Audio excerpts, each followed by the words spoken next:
अस्सलाम वालेकुम। आज का हमारा टॉपिक है कि फ़िज़िक्स क्या है। तो फ़िज़िक्स को हम डिफ़ाइन करेंगे। फ़िज़िक्स असल में एक साइंस की फंडामेंटल ब्रांच है जो कि साइंस की एक बेस है कि साइंस फ़िज़िक्स के बगैर कुछ नहीं। यानी कि अगर साइंस स्टार्ट होती है, इनिशियली स्टार्ट होती है, वो फ़िज़िक्स के लॉज से ही स्टार्ट होती है। फ़िज़िक्स असल में इतनी फ़िज़िक्स की हिस्ट्री पुरानी है जितनी कि मैन काइंड इंसान ज़ात की हिस्ट्री पुरानी है। तो इंशाल्लाह ताला आपको ये देखने के बाद रटा की ज़रूरत नहीं पड़ेगी, तो आप कंसेप्चुअली डिफ़ाइन कर सकेंगे कि फ़िज़िक्स असल में क्या है। तो let's come on our topic. तो द ब्रांच ऑफ साइंस, आपको पता है कि फ़िज़िक्स जो है वो साइंस की ही ब्रांच है, फिज़िकल साइंस की ब्रांच है, और ये डील करती है रिलेशनशिप किसकी, मैटर और एनर्जी की। साइंस की शाख है जो मैटर और एनर्जी की आपस में जो रिलेशनशिप होगी उससे ही डिफ़ाइन करती है, वो कहलाती है फ़िज़िक्स। और इसके बाद जैसा कि साइंस की जो डेफिनेशन है या साइंस के बारे में जो डिफ़ाइन किया जाता है कि the study of observation and experimental knowledge. तो जो साइंस है वो असल में एक तजर्बे और मुशाहिदे का ही इल्म कहलाता है। तो फ़िज़िक्स इसका मतलब एक्सपेरिमेंटल भी साइंस कहलाई ना साथ। तो experimental observation and quantitative measurement, physics में हम एक्सपेरिमेंट्स ऑब्जर्वेशंस भी करते हैं, उसके बाद जो फ़िज़िकल क्वांटिटीज़ होती हैं उन्हें मेजर भी करते हैं, क्योंकि जो कि फ़िज़िकल क्वांटिटीज़ को मेजर करने का, एक्सप्रेस करने का जो मेथड हैं, यूनिट्स हैं, वो सिर्फ़ और सिर्फ फ़िज़िक्स में ही पाए जाते हैं किसी चीज़ को मेजर करने के। तो लेट्स सपोज़ अगर हमने जैसा कि यहाँ पे अंडरलाइन कर रखे है मैटर और एनर्जी को, इसलिए अंडरलाइन किया हुआ है कि अगर आप फ़िज़िक्स को कंसेप्चुअली डिफ़ाइन करना चाहते हैं तो आपको इनके बारे में पता होना लाजमी है। तो जैसा कि मैटर क्या है, ये तो आजकल बच्चा बच्चा जानता है कि मैटर क्या है। Matter those quantities which have mass and occupy space, simply कि वो चीज़ें, वो फिज़िकल चीज़ें जो मास हो, जिन्हें मास हो और जगह घेरें। जैसा कि आप ये देख सकते हैं एग्जांपल के तौर पर कि यहाँ पर है सॉलिड है, आयरन की एक रॉड ली हुई है जो कि 2 kg की है, ठीक। लेंथ उसकी जो है वो 5 सेंटीमीटर है। इसने ये जो मतलब आप एक एग्जांपल ही तौर पे ये समझ लें, ये पेन जो है आयरन रॉड है, अगर इससे हम यहाँ पर रखते हैं, यहाँ से लेकर यहाँ तक इसने जो जगह घेरी हुई है ये हम मेजर करेंगे कितनी है इसकी जगह हो गई। सपोज़ कर लें 5 सेंटीमीटर इसने जगह इसकी घेर चुकी है यहाँ पे कागज़ पे, पेपर पे। तो इसका वज़न हम काउंट करेंगे, होगा 2 ग्राम या 1 ग्राम, जो भी वज़न होगा। तो मतलब ये पेन ने क्या किया है, जगह भी घेरी है, उसके बाद वज़न भी रखा है। ये हमारा क्या हो गया, मैटर हो गया। उसके बाद में फिर सेकंड स्टेट होती है मैटर की, लिक्विड। पहली state solid, second state liquid. तो लिक्विड में हमने क्या चीज़ ली, वाटर लिया। जो भी पानी के जैसी चीज़ें होंगी वो लिक्विड स्टेट में शुमार होंगी, यानी कि मायानुमा जो चीज़ें हों। तो हमने एक गिलास लिया, उसमें पानी भरा, ठीक। और इसके एटम्स, यहाँ पे आयरन के जो एटम आप देख लें, आयरन सॉलिड मैटर के देख लें, एटम्स टाइटली पैक्ड हैं।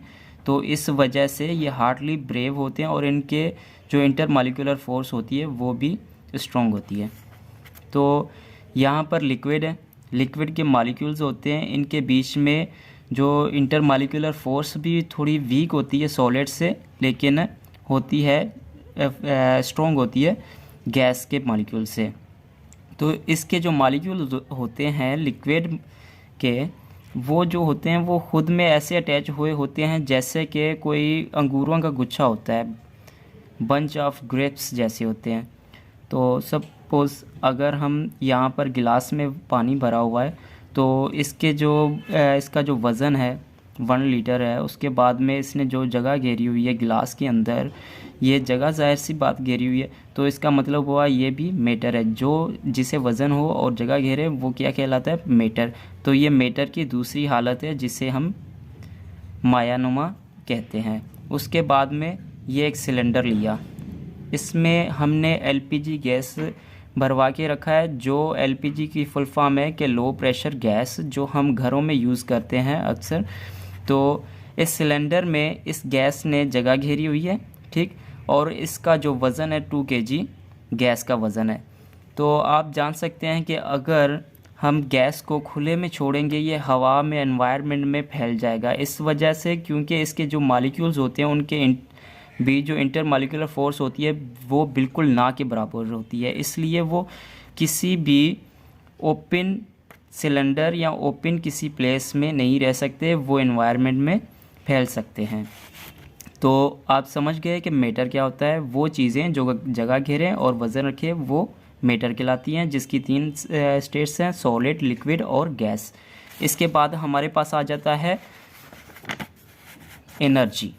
सो what is energy? Energy ability to do work, काम करने की सलाहियत को हम एनर्जी कहते हैं। जैसा कि अगर कोई भी काम हो या कोई वर्क हो रहा हो, वहाँ पे ज़रूर ये है कि एनर्जी एक्सर्ट होती है, एनर्जी कंज्यूम होती है, उसके बगैर कोई भी काम डन नहीं हो सकता। जैसा कि एग्जांपल के तौर पर लाइट एनर्जी ये एक एनर्जी है, हीट एनर्जी ये भी एक एनर्जी है, इलेक्ट्रिक एनर्जी जो हम जो हर कहीं यूज़ करते हैं, बिजली जिसे कहते हैं, अगर लाइट एनर्जी, इलेक्ट्रिक एनर्जी नहीं होगी तो हमारे बल्ब कैसे जलेंगे, उसके बाद पंखे कैसे चलेंगे, रोज़मर्रा की जो चीज़ें बिजली वाली वो नहीं चल सकती। ये भी क्या एक एनर्जी है। उसके बाद आपने ये वाली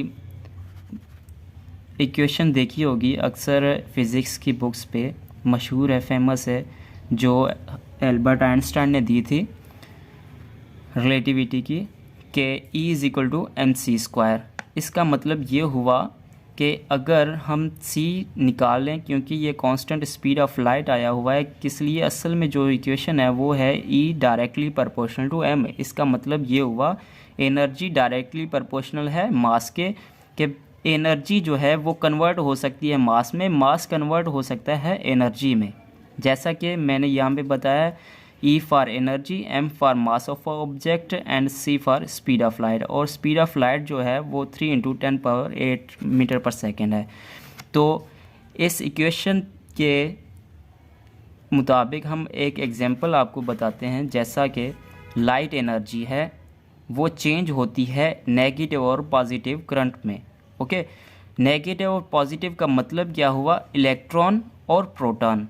जो सोलर पैनल्स होती हैं, आपने देखी होंगी, सोलर प्लेट्स जिसे कहते हैं, उन पे लाइट एनर्जी पड़ती है जो कि सन से डायरेक्टली पड़ती हो उसके ऊपर, तो वहाँ से जनरेट होती है वो लाइट एनर्जी, कन्वर्ट होती है नेगेटिव और पॉजिटिव करंट में।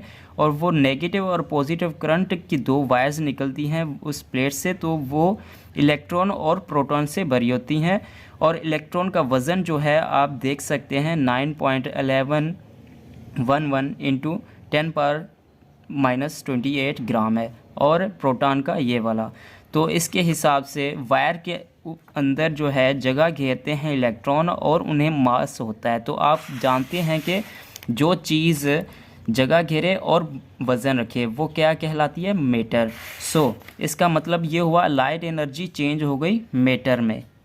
और उसके बाद में ये इक्वेशन फिर सच साबित हुई कि एनर्जी जो है वो मीटर में चेंज हो सकती है। और मीटर कैसे चेंज हो सकता है एनर्जी में? लेट्स सपोज ये हमने एक जनरेटर लिया, से जनरेटर में हमने पेट्रोल डाला जिससे इलेक्ट्रिक एनर्जी हमें मिली।